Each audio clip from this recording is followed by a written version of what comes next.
garment industry is broken. People would be shocked if they saw what goes on in bad factories. It really changes the way you think about clothing when you consider the people in the process. But because there is no visibility when you buy garments, you are just oblivious to it. The Rana Plaza complex, which housed a textile factory, collapsed last week, killing 400. Rescue workers in the Bangladeshi capital Dhaka are continuing to hunt for survivors. Today's disaster is unlikely to slow a booming industry which thrives on the world's lowest labor costs. When factories collapse, we hear about it. When factory fires kill workers, we hear about it. The grinding long days, the difficulties they face, we don't hear about that. It touches something we don't want to talk about a lot, which is poorly paid people living in places where they don't have a lot of opportunity. That's a hard subject to talk about.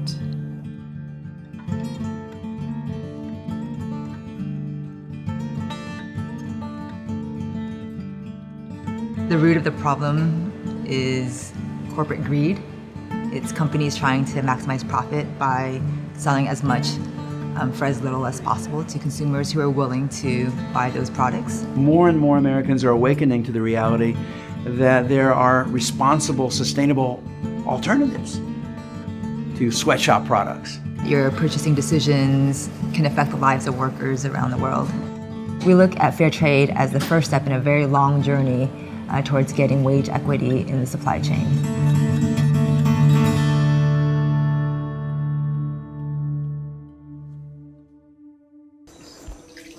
Cool. Sama galpa. Abang kan nak turun udah ada ni.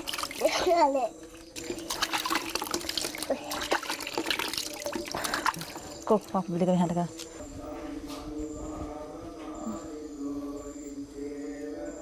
හිතන්නේ මතක් වෙන්නේ නැතු ඇතිනේ. මේමනේ හිතන කියන්නේ සාමාන්‍යයෙන් අපි ගැන බලන බලන්නේ ඇඳුමේ තත්ත්වය තමයි. චූට්ටේ දාන්නේ. චූට්ටයි දැන් මේ ටික කන්න ඕන හොඳේ. මම උපේක්ෂා මදුෂානි මම ඔයගොල්ලන්ගේ ඇඳුම් මහන කෙනෙක්. එයාගේ සම්පූර්ණ නම විහංග තේජාන්. එයාට වයස අවුරුදු 5යි. මම පාන්දර 4ට නැගිටිනවා 4ට නැගිටලා මුලින්ම මුණ හොදලා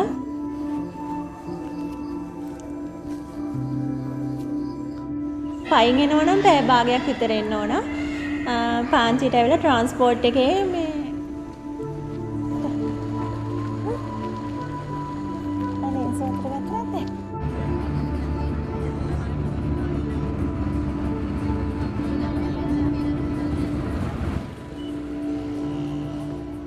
තනින් බැහැලා බබාවත් අරගෙන තන ඩේ කෙයා එකට බබාව දාලා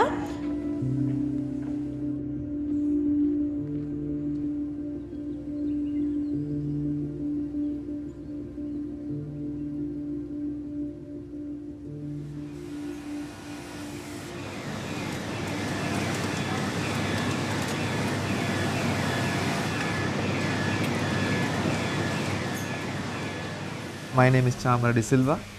I'm the general manager of Hydromani Mihila. We are making mainly tops, jackets, t-shirts, pants. We are unloading the fabric. It's from the fabric supply that's from Taiwan. This will spread the fabric. They will drive the cutter to the design. So after cutting, it will be numbered and then it will be inspected. There are 1,400 people working in my factory. It's about 78% women and about 22% male. Piece by piece, one person will be doing only one operation. She checks the garment whether it is good or bad. 98.8% is good. At the end of the line, carton box with completed goods go out. So there are a lot of factories out there that do an amazing job. Right now, the problem is that those factories that are performing at a more sustainable level simply don't have an effective way to compete with the bottom feeders, with the bad factories. Bad labor practices look pretty much the same. The common theme is bad treatment of workers, low wages, unsafe factories, and pollution of the environment around those factories. We live in the age of globalization. Farmers and factory workers around the world are going to be plugged into the global market in one way or another. And so for me, the question is, are they victims of the global market, or are they being included in the benefits of globalization? Fair trade in the garment industry is a fairly new concept. Typically, it's associated with other products like chocolate, tea, and coffee. For a factory to become fair trade certified, the factory works hard towards meeting fair trade standards. When brands join the program, they agree to pay a premium on top of the cost of the item. The good news is those workers receive that money directly. It doesn't even go through management. The workers set up their own bank account, they manage those funds directly, they get to vote on whether or not to distribute that money as a bonus or start a scholarship program or build a daycare center.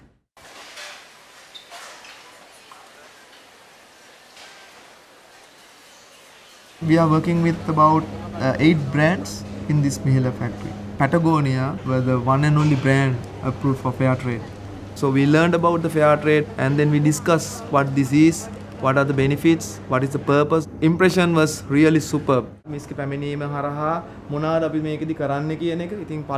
We met here with the employee council and one of the most important proposal was the daycare. I can remember the day I went to see the daycare because it's one of the happiest moments in my life. I mean, it was amazing, you know, I saw the laughter, I saw the smiles. More than anyone, mothers were really happy. They can concentrate on work because they know that their children are in safe hands. ඇත්තටම මට බබා හින්දා ටික කාලයක් වැඩට එන්න බැරි වුණා. මේ ඩේකේ ආයක ආරම්භ කරේ හින්දා තමයි මට නැවත වැඩට. ඇත්තටම මම අදටත් ගෙදර ඒ දේවල් කරගන්න ටික අතපසු වෙනවා. The industry has an opportunity to take a stance and try to provide a better, more positive way of living for a lot of people around the world. We have to prove the business case for responsible business. If it's just a philanthropic or a philosophical endeavor, it won't scale. We have to prove that fair trade is good for business. Patagonia is really ramping up our program quickly. In fall 14, we had 11 fair trade certified styles. In fall 16, we're going to be at 200. And in fall 17, we're going to be at 300 styles. And that's 30% of our product line.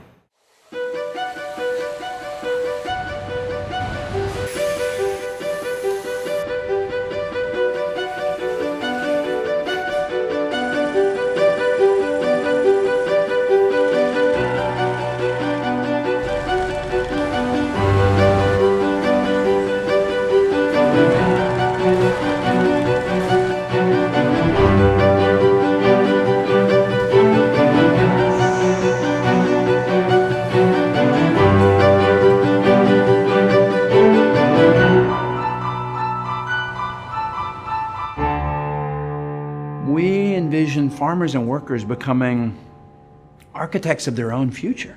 We're helping workers not just improve their lives, but also find their voice.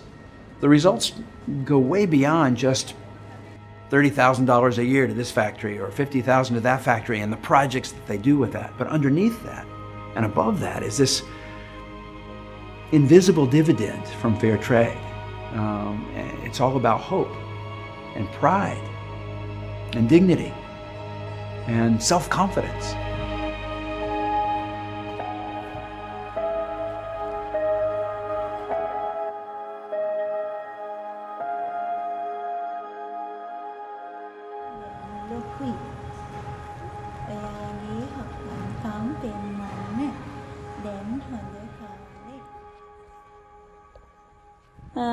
තමන්ගේ නිවසේ වැඩ කටයුතු පවුලේ මේ ආර්ථිකය ගොඩනගා ගන්න කාන්තාව ගොඩක් මූලික වෙනවා. ඉතින්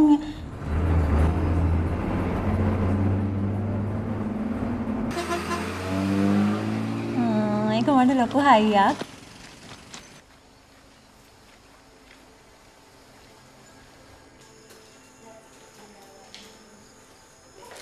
බලාපොරොත්තු වෙන්නේ ඇත්තටම යහපත් විදිහට හැදිලා හොඳ අධ්‍යාපනයක් දීලා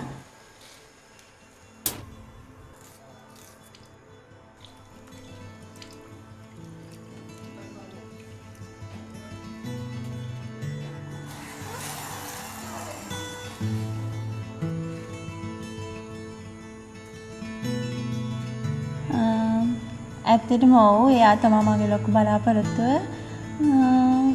එයා හොඳට ඉදිරියට යනවා කියන්නේ මාගේත් මහත්තයාගේත් දෙන්නගෙම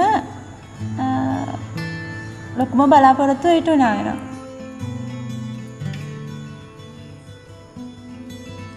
In a world where 2 billion people live on $2 a day, we clearly have our work cut out for us. I think it's really easy for people to forget that there are people behind everything that we buy in the supply chain, that hands actually touch it. We're not just here to make a product. It's about sending a message to the world that eventually no factory has workers that are exploited. I mean, that's just should not be tolerated in this day and age. We need to keep the pressure on so that every brand is doing this. We just want to sweep the effects of thoughtless consumption under the carpet. And we can because we don't have to think about it. That's the invisible story behind the products that we buy. We have to keep asking the hard questions and challenge ourselves. There's an easy route and there's a harder route that involves doing the right thing.